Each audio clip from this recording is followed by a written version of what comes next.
exclusively and uniquely on the recordal and disclosure of information on the private funding of political parties, not to give effect to the High Court order sought to be confirmed here. Parliament enjoys functional independence in the discharge of its lawmaking obligations, even in relation to the regulation of private funding. Whether it does so through one, two, or more pieces of legislation falls squarely within its discretionary powers. It may, for example, meet that obligation through an appropriately recalibrated PAIA alone, PAIA and another legislation, or a different mechanism altogether. What then is the significance of this case for South Africa? Some of the main issues that have arisen for determination here give a sense of what the case means to the electorate. They are: 1. The need to minimize the risk of voters putting into office or even electing into government a political party or independent candidate who is corrupt or somehow compromised. 2. Whether a citizen's constitutional right to vote necessarily entails the right to cast an informed vote. 3. If so, whether that informed vote includes the obligatory recordal, preservation, and simplified yet effective access to information on the private funding of political parties and independent candidates. And 4, whether the existing regulatory framework for the exercise of the right of access to information enables a voter to enjoy real access to that critical information. A true and vibrant constitutional democracy owes its essence to the existence of three functionally independent arms of the state: the executive, parliament, and the judiciary. And that, in turn, assumes adherence to high ethical standards and unwavering commitment to the affirmation or oath of office by a critical mass of constitutional office bearers. Two of these arms are political in character or orientation.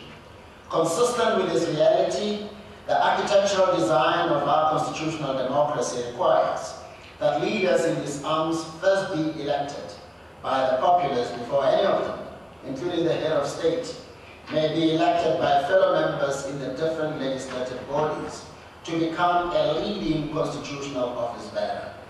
And the constitutionally prescribed instrumentalities for rising to public office are political parties and independent candidates. The reality is, however, that it requires a lot of money not only to register for participation in the elections, but also to run a decent and effective political machinery and electoral campaign. Very few, if any, political parties and independent candidates are adequately resourced to carry out the foregoing responsibilities, unaided by private funders. In recognition of this enormous challenge, South Africa has, as enjoined by Section 236 of the Constitution, passed legislation in terms of which public funding is made available to political parties participating in the elections. But even that financial assistance is a pittance compared to what is required to run a credible electoral campaign. Private funding of political parties and independent candidates has thus become inevitable. But not all funders support political campaigns with clean motives. The context within which private funding must be considered is therefore that public and private sector corruption is a matter of grave concern around the world, and it appears that the political landscape, and by extension governance, has not been left untouched. The need for efficiency and effectiveness in the prevention, containment, and elimination of corruption linked to the private funding of political parties and independent candidates seems to cry out for urgent intervention. A failure to respond appropriately could result in the corruption that flows from secret private funding, stealthily creeping into our political and governance space, toxifying it and fossilizing itself to our detriment if it hasn't already done so. When public office bearers are beholden to private funders, and the voting public does not even know who funds who and to what extent, that secrecy is likely to enable corruption and a dereliction of even critical constitutional obligations at the behest of generous funders. We must always remember that some of the foundational values of our constitutional democracy are open courts, universal adult suffrage, regular elections, and a multi-party system of democratic government to ensure accountability, responsiveness, and openness, close quote. In the preamble to our Constitution, we undertake to use the supreme law to open courts, lay the foundations for a democratic and open society in which government is based on the will of the people, close quote. And that is a government that comprises men and women committed to the basic values and principles of clean governance set out in Section 195 of our Constitution. All of this fits well with our approach adopted by my vote counts MPC's constitutional challenge of Bahia on the basis that it fails to provide for the obligations that flow from Section 32 read with Sections 19 and 7 subsection 2 of the Constitution. We hold that the right to vote, provided for in Section 19, has a critical role to play in ensuring that we realize this constitutional aspiration. It is, after all, the citizens' right to express their will on which government is based, and the proper exercise of the right to vote also enables us to have arms of the state staffed with a critical mass of highly ethical, principled, and value-driven public office bearers, able and enabled to help us realize our constitutional vision or project. That dream will only be realizable if the right to vote is exercised effectively. And that effective exercise of the right in turn depends on the voting public's access to information, particularly information on the private funding of political parties and independent candidates. For voters who will only be able to make informed and responsible political decisions and participate meaningfully in the governance of the nation's affairs when properly informed. For every citizen to be truly free to make a political choice, including which party to join and which not to vote for, or which political cause to campaign for or support, not only must the information be held in one form or another, it must also be reasonably accessible to potential voters. Section 19 of the Constitution highlights the right every citizen has to make political choices. Choice is of its own a loaded concept, and much more is required of a choice maker if the choice to be made is political in character and affects important national interests. The gravity of the choice is more pronounced in relation to the right of an adult citizen to participate or vote in the elections for any legislative body. This is because of the centrality of elections in the functioning, preservation, and effectiveness of our constitutional democracy. Section 19 also addresses the fundamental right every adult citizen has, open quotes, to stand for public office and, if elected, to hold office, close quote. Our Constitution does not itself limit the enjoyment of this right to local government elections. The right to stand for public office is tied up to the right to, open quote, vote in elections for any legislative body, close quote, that is constitutionally established. Meaning, every adult citizen may, in terms of the Constitution, stand as an independent candidate to be elected to municipalities, provincial legislatures, or the National Assembly. The enjoyment of this right is not and has not been proscribed by the Constitution. It is just not facilitated by legislation. But that does not mean that the right is not available to be enjoyed by whoever might have lost confidence in political parties. It does, in my view, remain open to be exercised whenever so desired, regardless of whatever logistical constraints might exist. The issues before us must thus be addressed as they ought to apply to political parties and independent candidates for any constitutionally recognized legislative body. After all, the need for the recordal and disclosure of information ought to be fundamentally the same for all political parties and independent candidates, regardless of whether or not they are registered or seek to hold public office at the local, provincial, or national level.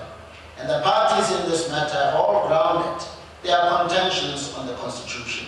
It is to those constitutional provisions that we have decided to address ourselves. The right to vote derives its fundamentality from the central role voting plays in the establishment, functionality, and vibrancy of a constitutional democracy.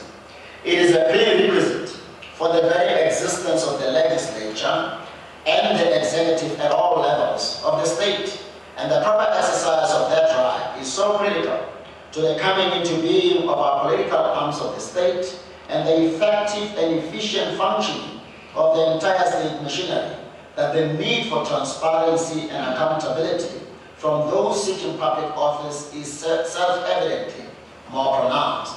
The future of the nation largely stands or falls on how elections are conducted, who gets elected into public office, how and why they get voted in. Only when transparency and accountability occupy center stage before, during, and after the elections may hope for a better tomorrow be realistically entertained. This case is, after all, about establishing a principle-based system that will objectively facilitate the meaningful exercise of the right to vote, regard being had to its veritable significance. The system's inbuilt capacity to sift the corrupt from the ethically upright is an indispensable requirement. For this reason, any information that completes the picture of a political party or an independent candidate in relation to who they really are or could be influenced by, in what way and to what extent, is essential for the proper exercise of the voters' will on which our government is constitutionally required to be based. An environment must thus be created for the public to know more than what is said in manifestos or campaign trails. As will become apparent below, what is implicitly envisioned by Section 19 is an informed exercise of the right to vote. Public office is so important that it is only to be ascended to by those who have been properly examined and found worthy to represent the electorate. And that way only, I beg your pardon, and that may only be so with the benefit of information without which open codes the ability of citizens to make responsible political decisions and participate meaningfully in public life is undermined, close quote. By its very nature, the proper exercise of this right is largely dependent on information. No wonder it takes months, at times even a year or more, for political parties and independent candidates to wage a campaign for public office. There is a wide coverage of electoral campaigns on all media platforms, and they are fundamentally about sharing information so that the electorate know more about those seeking public office. This then means that political parties and independent candidates should not be left to pick and choose what information would be held, preserved, and disclosed to those who depend on information to determine to whom to entrust their future, that of the nation and posterity. It should therefore not be left entirely to those seeking public office to determine what should be known about them. All information necessary to enlighten the electorate about the capabilities and dependability or otherwise of those seeking public office must not only be compulsorily captured and preserved, but also made reasonably accessible. Why do private entities and individuals fund election campaigns anyway? The fact of the matter is that private funders do not just thoughtlessly throw their resources around. They do so for a reason and quite strategically. Some pour in their resources because the policies of a particular party or independent candidate resonate with their own world outlook or ideology. Others do so hoping to influence the policy direction of those they support to advance personal or sectional interests. And money is the tool they use to secure special favors or to selfishly manipulate those who are supposed to serve and treat all citizens equally. Unchecked or secret private funding from all, including other nations, could undermine the fulfillment of constitutional obligations by political parties and independent candidates so funded, and by extension our nation's strategic objectives, sovereignty and ability to secure a rightful place in the family of nations. Our elected representatives must thus be so free that they would be able to focus and deliver on their core constitutional mandate.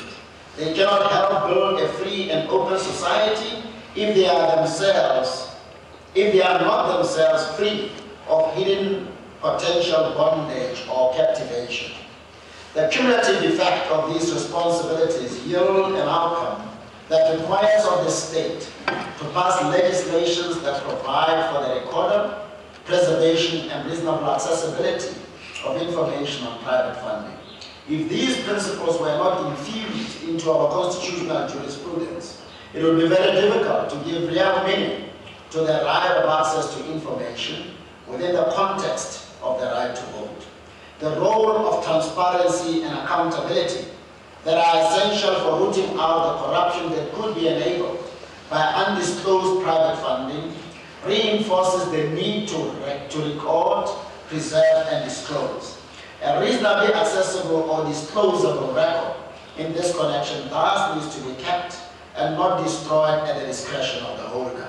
But not all voters appreciate the need to inform themselves and make an informed political choice. To help them appreciate this need, predictable hurdles to the free flow of information on private funding to the broader public through as many platforms as possible must be removed. Failure to ease access to information for all those who could source and impart that information to the broader public would reduce this judgment to nothing more than a pyrrhic victory for voters.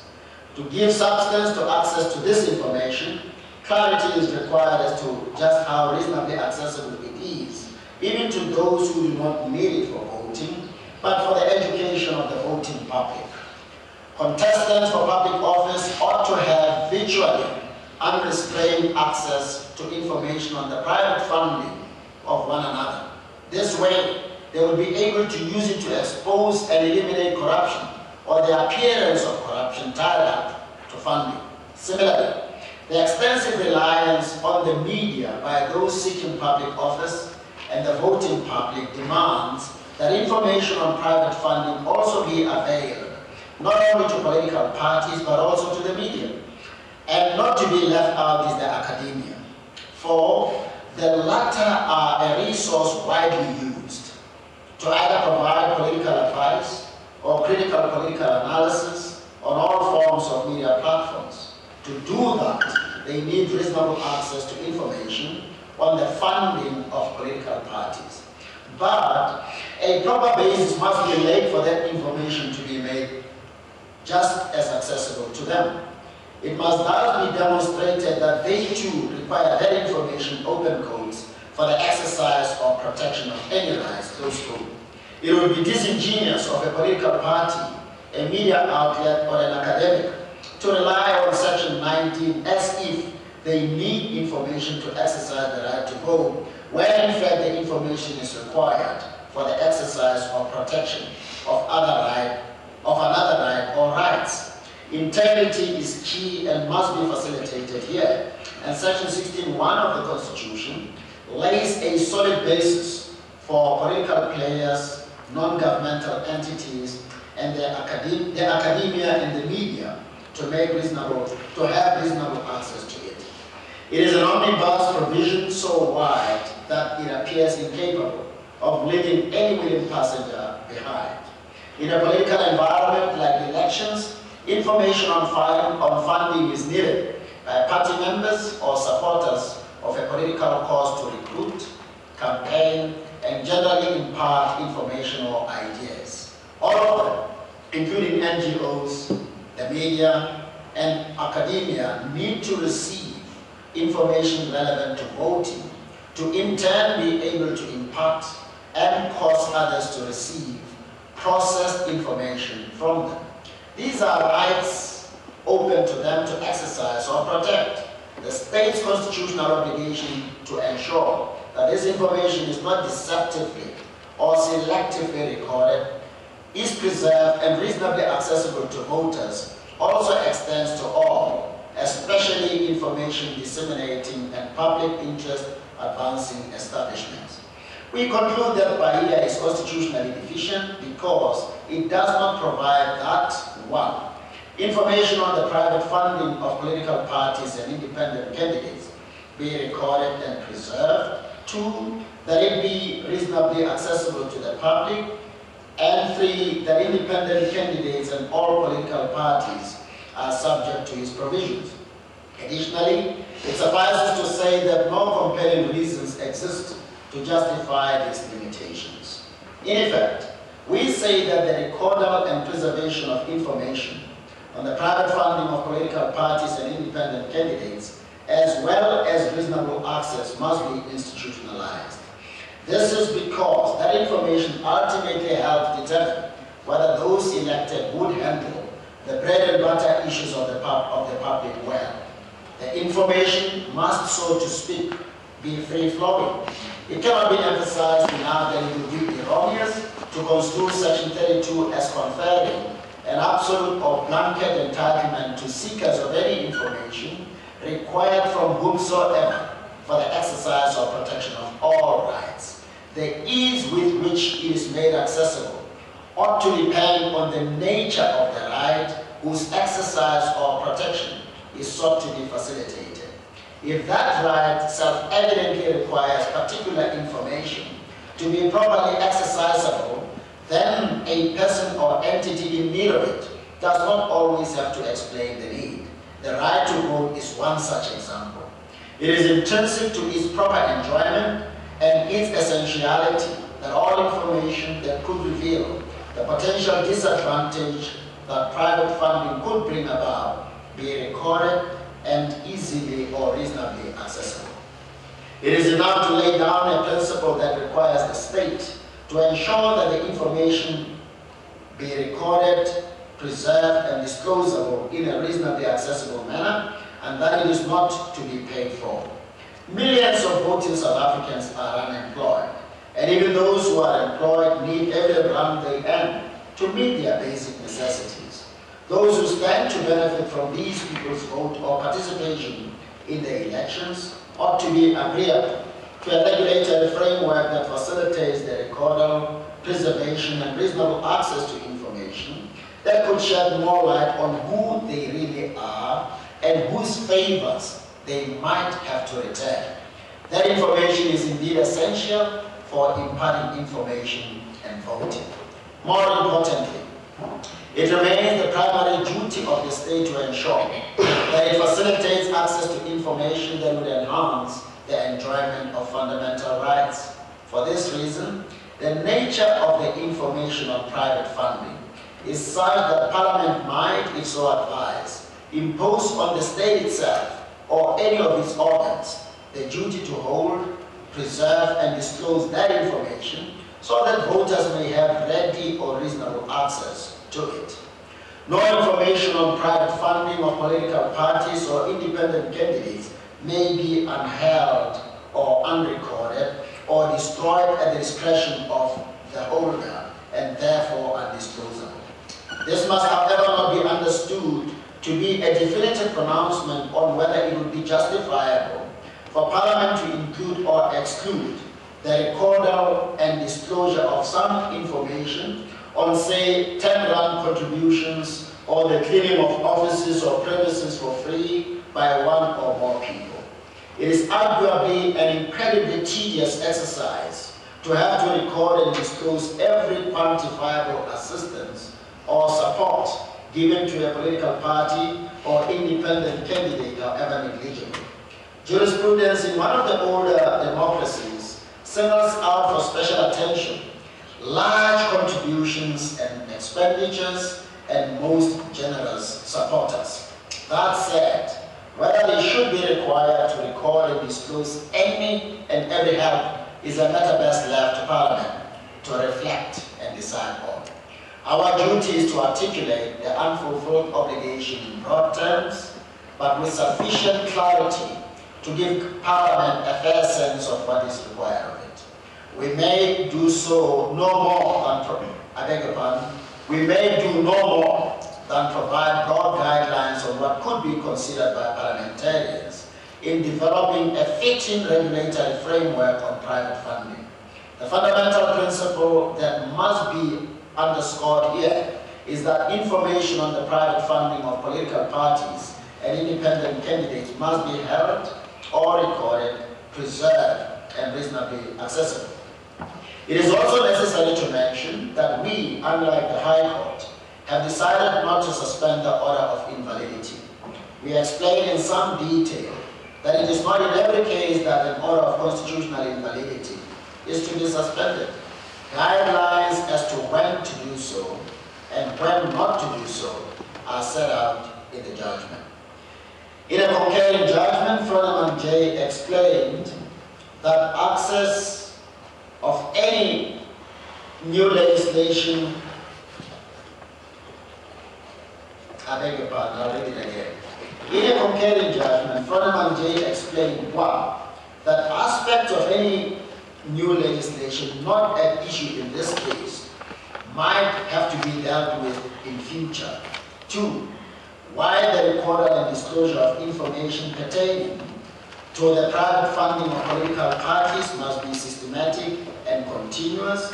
And three, that the right to vote is the whole citizen's right, and to view it only as an itemized individual right diminishes our concept of participatory democracy. Kacharia A.J. concurred in the judgment of Froneman J. An order directing Parliament to address the deficiencies of Bahia within a specified period will be made, and the order of the High Court will be confirmed, but only in the terms set out below, and costs will follow the result. In the result, the following order is made. One, the order of constitutional invalidity made by the Western Cape Division of the High Court, Cape Town, is confirmed in these terms. 1.1. It is declared that information on the private funding of political parties and independent candidates is essential for the effective exercise of the right to make political choices and to participate in the elections. 1.2. It is declared that information on private funding of political parties and independent candidates must be recorded, preserved, and made reasonably accessible. 1.3. It is also declared that the Promotion of Access to Information Act 2 of 2000 Bahia is invalid to the extent of its inconsistency with the Constitution by failing to provide for the recordal, preservation, and reasonable disclosure of information on the private funding of political parties and independent candidates. 1.4. Parliament must amend Bahia and take any other measure it deems appropriate to provide for the recordal, preservation, and facilitation of reasonable access to information on the private funding of political parties and independent candidates within a period of 18 months. 2. Leave to appeal against the exclusion of the words continuous and systematic from the High Court order is granted, but the appeal is dismissed. 3. The Minister of Justice and Correctional Services must pay costs to my vote counts NPC, including costs of true counsel. I hand out this judgment.